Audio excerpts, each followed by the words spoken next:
Alors voici les réformes engagées par Gorbatchev. Elles concernent deux domaines. Le premier, c'est l'économie, le deuxième, c'est la politique.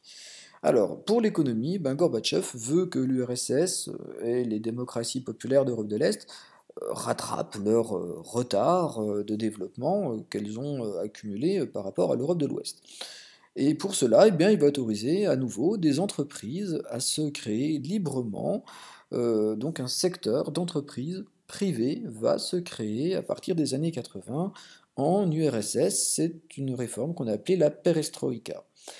La deuxième série de réformes concerne eh bien, le fonctionnement du régime qui va s'assouplir, laisser là beaucoup plus de liberté aux individus, autoriser même la critique du pouvoir et même d'autres partis que le Parti communiste à se former. Ça va passer aussi par l'organisation d'élections libres. Alors ces mesures engagées par Gorbatchev vont avoir d'énormes conséquences en URSS et en Europe de l'Est. Alors ces élections libres, donc organisées dès mars 89 en URSS, vont se réaliser aussi dans les démocraties populaires. Les dirigeants des démocraties populaires vont de gré ou un peu forcé parfois, mettre en place eux aussi des élections libres. Et à chaque fois, dans ces élections libres, c'est-à-dire où il y a d'autres partis qui peuvent se présenter, eh bien ce sont ces nouveaux partis qui vont remporter les élections. En juin 89 en Pologne, en novembre 89, nous avons le mur de Berlin qui est détruit. C'est suivi d'élections libres en février 1990. En mars 90 en Hongrie, en Tchécoslovaquie, en Roumanie, partout, les anciens opposants bien, deviennent ceux qui prennent le pouvoir et ça va signer la fin des démocraties populaires.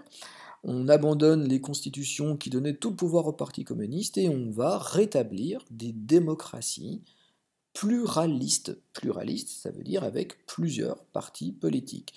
Une autre conséquence est de taille, c'est en 1990 la réunification de l'Allemagne.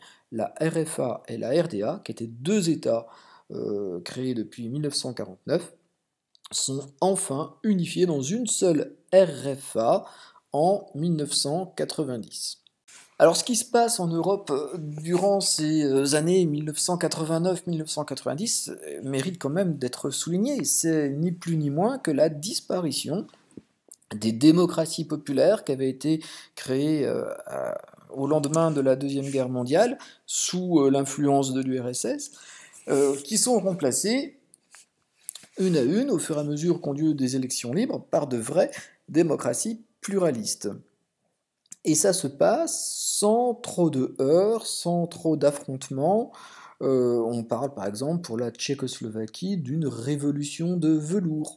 Doucement, les peuples accèdent à une plus grande liberté. Alors, ce mouvement va avoir des répercussions jusqu'en URSS.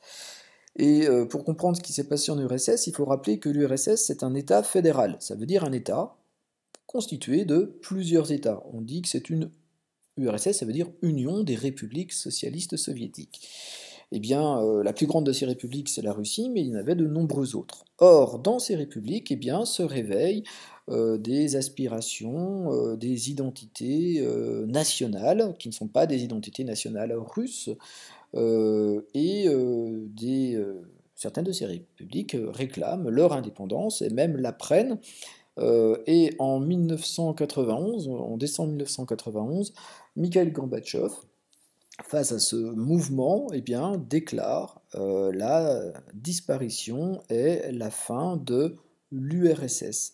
Donc ça a lieu en 1991 et je vous montre la nouvelle carte qui se met en place. Donc à la place de l'URSS, vous avez tous ces nouveaux États qui font leur apparition sur la carte du monde. Le plus grand d'entre eux, c'est l'immense fédération de Russie.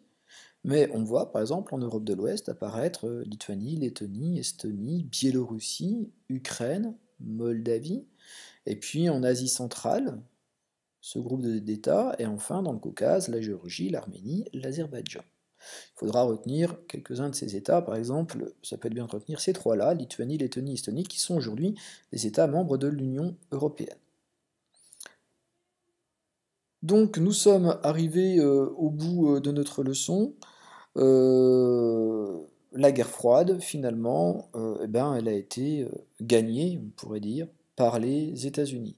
Ce que je vais vous demander de faire maintenant, eh bien, c'est d'essayer de compléter ce schéma que je vous ai mis et que vous devez imprimer si vous le pouvez, sinon vous le recopiez à la main. Et ben, le point de départ, c'est ici, donc il faut flécher le schéma, et à partir de ce qui a été dit dans la leçon de conclusion aujourd'hui, essayer de mettre les événements principaux. On se retrouve dans quelques instants pour la conclusion vidéo.